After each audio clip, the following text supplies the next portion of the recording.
గర్భసంచిలో గడ్డలున్నాయి అన్నట్టుగా స్కాన్లో మాకు చెప్పారు. సో, ఈ గడ్డలకి ఏమైనా ఆపరేషన్ అనేది అవసరం పడుతుందా? మాకు ప్రెగ్నెన్సీ గురించి ప్రయత్నించేటప్పుడు ఏమైనా ఇబ్బందులనేవి ఫేస్ అవుతారా? సో, ఇలాంటి క్వెషన్స్ అనేవి మనం చాలా వింటుంటాము. హలో అండి, నేను doctor Maitreyi, gynaecologist and fertility specialist, Maitrisri fertility centre, Kukatpally, Hyderabad. మనం ఈరోజు మాట్లాడుకోబోయే టాపిక్ యూట్రైన్ ఫైబ్రాయిడ్స్, అంటే గర్భసంచిలో గడ్డలనేవి.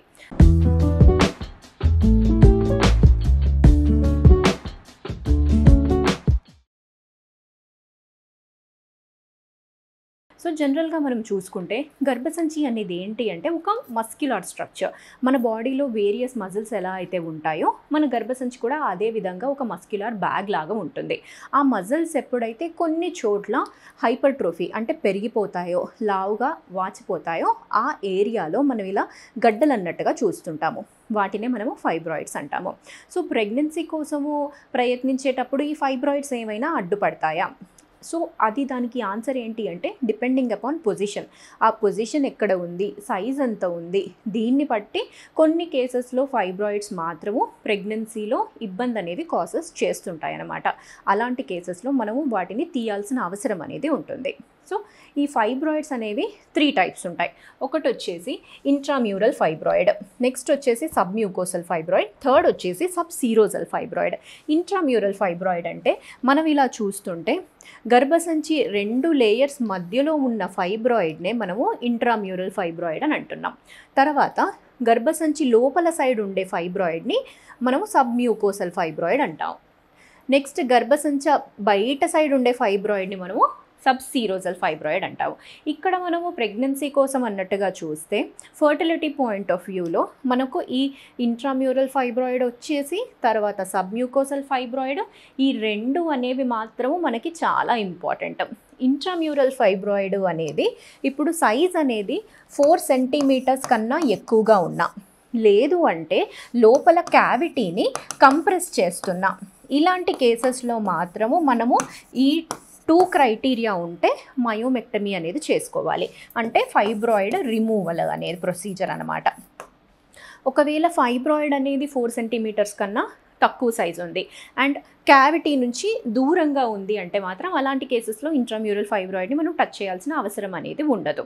బట్ ఈ 2 క్రైటీరియా ఉంటే మాత్రము మనం ప్రెగ్నెన్సీ గురించి ప్లాన్ చేసుకునే ముందు ఆ ఫైబ్రాయిడ్ని తీసేయాల్సిన అవసరం అనేది ఉంటుంది. నెక్స్ట్ వచ్చేసే ఫైబ్రాయిడ్ అనేది సబ్మ్యూకోసల్. సబ్మ్యూకోసల్ అంటే మనకి లోపల ఎక్కడైతే బిడ్డ అనేది అతుక్కోవాలో ఆ ఏరియాకి దగ్గరలో ఉన్న ఫైబ్రాయిడ్ని సబ్మ్యూకోసల్ ఫైబ్రాయిడ్ అంటున్నాం.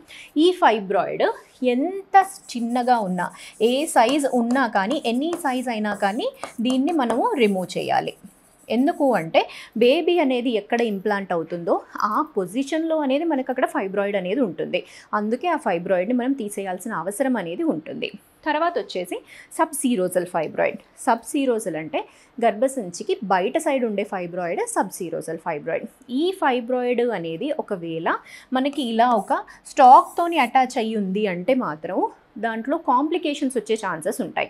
ఫర్ ఎగ్జాంపుల్ ఎప్పుడైనా కానీ అది మెలి తిరిగినప్పుడు వాళ్ళు ఎమర్జెన్సీ సిచ్యువేషన్లో ల్యాండ్ అవ్వచ్చు అనమాట. అలాంటి కేసెస్లో ఎక్స్ట్రీమ్గా అబ్డామినల్ పెయిన్ రావడము, అంటే పొట్ట నొప్పి రావడము, వామిటింగ్స్ అయిపోవడము, ఇలాంటి ఫీచర్స్ అనేవి వాళ్ళకి కనపడుతుంటాయి. సో అలాంటి కేసెస్లో మాత్రం మనం ఈ పెడెంక్యులేటెడ్లో ముందుగానే రిసెక్షన్ అనేది చేసుకోవాలి. కొన్ని కేసెస్లో ఏమవుతుందంటే ఇలా తోక అనేది ఉండకుండా డైరెక్ట్గా అటాచ్ అయ్యి ఉంటుంది. అది సైజు అండ్ పొజిషన్ పట్టి దాన్ని రిసెక్ట్ చేసుకోవాలి. బట్ టెక్నికల్లీ ఆ సబ్సీరోజల్ ఫైబ్రాయిడ్ మాత్రము మనకి జనరల్గా ప్రెగ్నెన్సీ రావడానికి అంత అడ్డనేది ఏమి ఉండదు. కొన్ని కేసెస్లో ఎప్పుడైతే ఇక్కడ ట్యూబ్ దగ్గర ఉంటే మాత్రము ఇక్కడ కంప్రెషన్ అయ్యే ఛాన్సెస్ అనేవి ఉంటాయన్నమాట. అంటే అక్కడ బ్లాక్స్ అయ్యే ఛాన్సెస్ అనేవి ఉంటాయి. అలాంటి కేసెస్లో మనం అవి రిమూవ్ చేసుకోవాలి. సో ఇక్కడ మనం చూసుకుంటే ఈ 2 ఫైబ్రాయిడ్స్ అనేవి మనకు ప్రెగ్నెన్సీ పాయింట్ ఆఫ్ వ్యూలో ఇంపార్టెంట్. ఫస్ట్ వచ్చేసి ఇంట్రామ్యూరల్, సెకండ్ వచ్చేసి సబ్మ్యూకోసల్. అవి డిపెండింగ్ అపాన్ క్రైటీరియా మనము రిసెక్ట్ చేసుకోవాల్సిన అవసరం అనేది ఉంటుంది. సో మయోమెక్టమీ అనే ప్రొసీజర్ కూడా మనము లాప్రోస్కోపీ ద్వారా చేసుకోవచ్చు. లాప్రోస్కోపీ అంటే మినిమల్లీ ఇన్వేసివ్ ప్రొసీజర్. దీంట్లో మీకు ఎక్కువగా కోత ఆపరేషన్ అన్నట్టుగా ఉండదు. చిన్న చిన్న కట్స్ ద్వారా మనము లోపలికి యాక్సెస్ చేసుకొని ఆ ఫైబ్రాయిడ్ అనేది తీసేస్తాము. తీసేసిన తర్వాత మళ్ళీ వాళ్ళ సిచ్యువేషన్ బట్టి నెక్స్ట్ ఎన్ని మంత్స్ బ్రేక్ అనేది చూడాల్సి వస్తుంది. ఇంట్రామ్యూరల్ అంటేనేమో పెద్దగా ఉంది, సూచర్స్ పడ్డాయి యూట్రస్కి అంటే మాత్రం ఈజీగా ఒక 4 to 5 months అనేది వాళ్ళకి మళ్ళీ ప్రెగ్నెన్సీ ప్లాన్ చేయడానికి వెయిట్ చేయాల్సిన అవసరం అనేది ఉంటుంది. ఎందుకంటే మనం వేసిన సూచర్స్ అనేవి హీల్ అవ్వాలి. మళ్ళీ ఫైబ్రాయిడ్ అనేది మనం తీసేసిన తర్వాత సూచర్స్ ఏవైతే వేస్తామో అవి హీల్ అయిన తర్వాత మళ్ళీ ప్రెగ్నెన్సీకి అనేది వాళ్ళు ప్లాన్ చేసుకోవచ్చు. సో ఈ విధంగా గర్భసంచిలో గడ్డలు ఉన్నాయి అనగానే భయపడాల్సిన అవసరం అనేది ఏమీ లేదు. మనము డిపెండింగ్ అపాన్ ఫైబ్రాయిడ్, దాని పొజిషన్, తర్వాత దాని సైజు, ఇవన్నిటి బట్టి నెక్స్ట్ ప్లాన్ అనేది చేసుకోవచ్చండి. Thank you.